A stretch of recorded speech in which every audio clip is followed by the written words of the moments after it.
Et salut les amis, c'est Wiltemer et bienvenue pour l'édition du 5 du 4 2021 du petit journal du crypto. Alors ladies and gentlemen, c'est historique, nous avons un market cap global qui vient d'atteindre les 2025 milliards de dollars. Ça y est, les 2000 milliards de dollars ont été atteints et c'est juste historique. Bah ouais, vu que c'était jamais arrivé, forcément, c'est historique.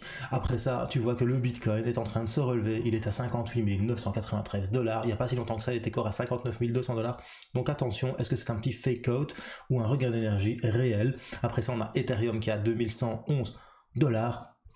Tu vois vraiment qu'Ethereum consolide son breakout des 2000 et il va peut-être aller to the moon, bro. Mais derrière ça, tu as le Binance Coin qui explose littéralement à 373,08 dollars. Il est en train petit à petit de rejoindre Ethereum et ça, à mon avis, on va dire que CZ, le propriétaire de Binance, n'en est pas pour rien. À mon avis, il met des économies qui lui appartiennent dans sa crypto pour essayer de la faire pumper, pour arriver devant Ethereum et pour dire vous avez vu la Binance Chain, il a atteint Ethereum, on est les deuxièmes ou pas. Encore une fois, tout ça, ce ne sont que des spéculations. Puis t'as petit Polkadot qui danse la polka, la rumba, la salsa. Il fait que 0,8 aujourd'hui, mais il est quand même à 44,03%. Puis t'as Tether, t'as Cardano, la petite et d'un manque de mon cœur qui est à 1,21. Il gagne 2% sur la journée. On a XRP. Ça fait combien de temps que je te parle qu'XRP il est en train de pumper et que quand il va pumper, ça va pumper. Ben voilà, hop, XRP 0,82, 51% en 7 jours, 36% rien qu'aujourd'hui. Qu'est-ce qu'on dit? Merci Wiltemer, voilà. Après, tu as le Uniswap, 30,77%, il gagne 0,4 en une journée. Le Litecoin se réveille, 211 dollars, 4,3% rien qu'aujourd'hui. Et le Chainlink, 2,4%, c'est quand même sympa. On a Theta Network qui chute à la 13e position. Alors aujourd'hui je l'ai fait sur CoinGecko, je l'ai pas fait sur CoinMarketCap, donc je ne saurais pas vous faire le top gagneur du jour. Quoique, si je fais ça ici, parce que j'ai pas l'habitude d'utiliser ça, mais voilà, on a le Stax qui fait 120%, on a le BitTorrent qui fait 44%, et XRP en 3e position avec 36%. Si c'est pas beau ça, moi je dis, c'est la fête. Allez, si t'es nouveau sur la chaîne, n'hésite pas à t'abonner et à actionner la petite cloche de notification pour ne rater aucun petit journal du crypto, je l'ai fait tous les jours. Après, tu peux nous rejoindre aussi sur Facebook et sur la page Twitter Culture Crypto. T'as tous les liens qui se trouvent en description. Allez, c'est parti. Générique.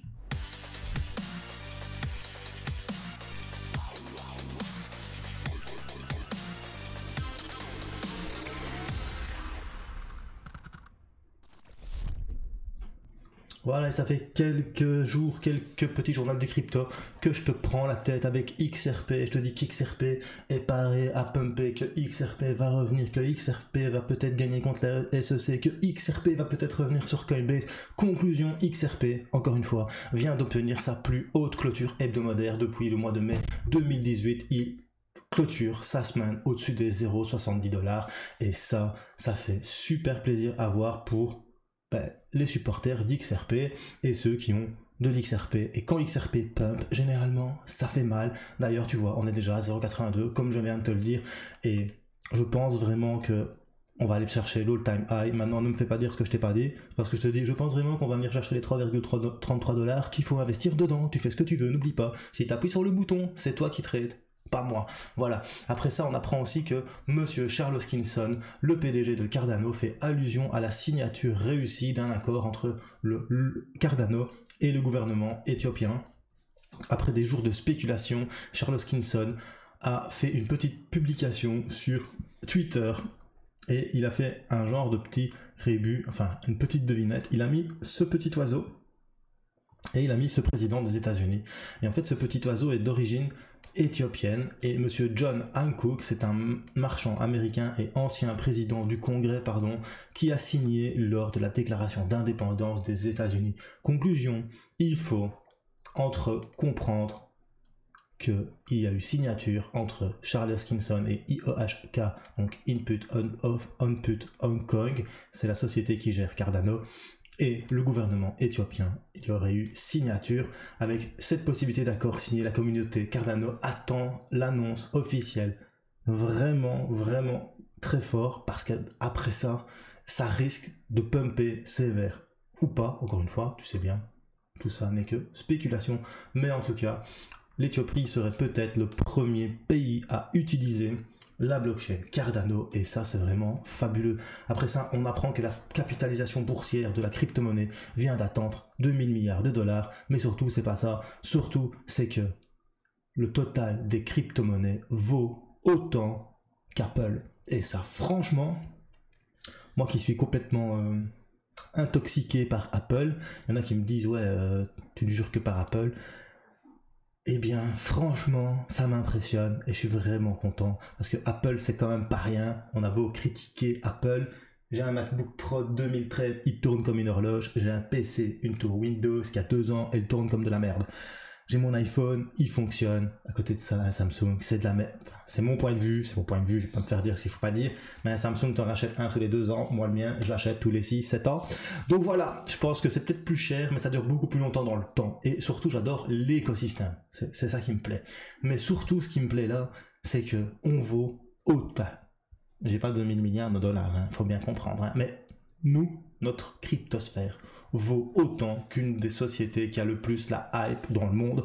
Conclusion, ça fait quand même plaisir. Franchement, ça fait quand même super plaisir. Après ça, on apprend que Grayscale confirme son intention de convertir son Bitcoin Trust en ETF. Il a déposé une demande auprès de la SEC le 5 avril. Qu'est-ce que ça va changer ? Pour le GBTC, ben, je ne sais pas. Franchement, je comprends pas pourquoi. Enfin, oui, je comprends parce qu'un ETF, ça va se trader en bourse. Un trust, c'est eux qui le proposent. Donc, les opérateurs boursiers vont pouvoir trader directement l'ETF en bourse. Donc, il y a beaucoup plus de liquidités qui vont pouvoir arriver dessus. Et bon, ça risque de faire très très mal, mais bon voilà, moi je suis pas trop pour les ETF, on voit ce que ça fait avec l'or. Après ça, en route pour les 100 000 bitcoins pour MicroStrategy qui vient encore de racheter 15 millions de dollars, c'est-à-dire 235 bitcoins, portant le total de détention à 91 579 bitcoins, donc 91 579 Bitcoin. Désolé, je l'ai dit en premier en français belge, parce que j'ai plus facile les grands nombres de les dire en belge qu'en français. Donc voilà, et puis je suis belge, mais bon, j'ai beaucoup plus de Français qui me regardent, donc 91 579, pour votre culture, c'est 91 579 Bitcoin, et franchement, c'est un truc de dingue. J'aimerais bien, moi, être monsieur MicroStrategy qui possède 91 579 Bitcoin. Après ça, ben, les news, c'est fini, on va analyser le Bitcoin. Justement, on va sur TradingView où tu vois que justement ce que je redoutais est en train de se passer. Donc tu vois que le Bitcoin ici il a rebondi, je ne sais pas sur quoi. Donc on vient en 4 heures et en fait c'est pas que je ne sais pas sur quoi, il a rebondi sur la moyenne mobile sans période et d'un coup il est passé de 57 600 à 59 200. Et ça s'est passé très très vite, si tu le mets en 15 minutes, tu vois vraiment que ça a été super vite. Et là maintenant on est déjà en train de repartir vers la baisse.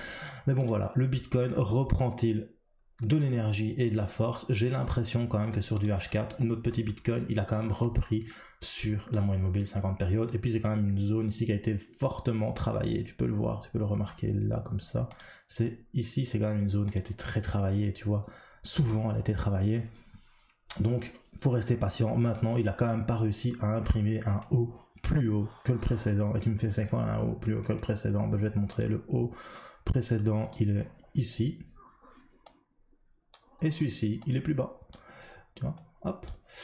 Ben, ça serait bien qu'il vienne casser cet oblique que je viens de te dessiner, qui dépasse le haut là, et qui dépasse ce haut aussi pour revenir chercher le haut là.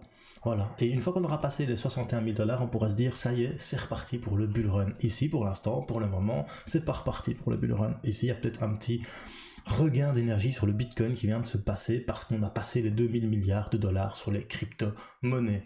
Alors après ça, j'avais quand même envie de vous analyser le XRP. Donc voilà, ben XRP, voilà. Moi, je t'en ai parlé là, le 20 mars, je t'ai dit, ça va pumper.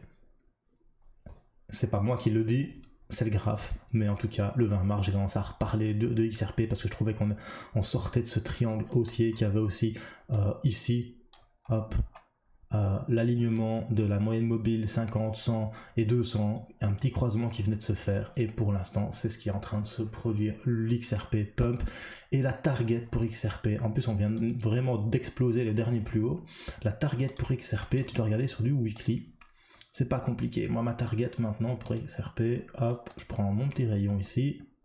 Je regarde sur du weekly, ma prochaine target c'était 0,99, hein, non, 0,97. Après, j'espère venir chercher ici les 1,33 et une fois et encore. Je crois qu'on va venir chercher les 3,30, mais encore une fois, ne me fais pas dire ce que j'ai pas dit. C'est parce que je te dis qu'on va peut-être venir chercher, que ça va venir chercher. Parce que qu'est-ce qui me fait penser à ça? Ce qui me fait penser à ça, c'est qu'on n'est même pas encore dans la zone ici. On est seulement en weekly à 67 sur le RSI. Et ça montre qu'on est seulement en phase d'expansion. Il prend 26% aujourd'hui. Maintenant que si le Bitcoin chute un peu, bien évidemment, le Ripple en USD va chuter. Maintenant, voilà, c'est aussi important de regarder en BTC ce que ça raconte. Mais voilà, pour moi, pour l'instant, le Ripple, il commence peut-être son petit bull run de l'année et ça risque de faire très, très, très mal. Voilà, c'était Will Tamer pour le petit journal du crypto. Passez un excellent jour de Pâques. Enfin, c'est fini, pardon. Donc, passez une excellente fin de soirée. Et surtout, n'oublie pas, choose life, choose freedom. Et choose Bitcoin. Mettez des pouces bleus aussi, et des pouces rouges, et des commentaires bien sûr. Voilà, passez une bonne soirée les bros. Peace.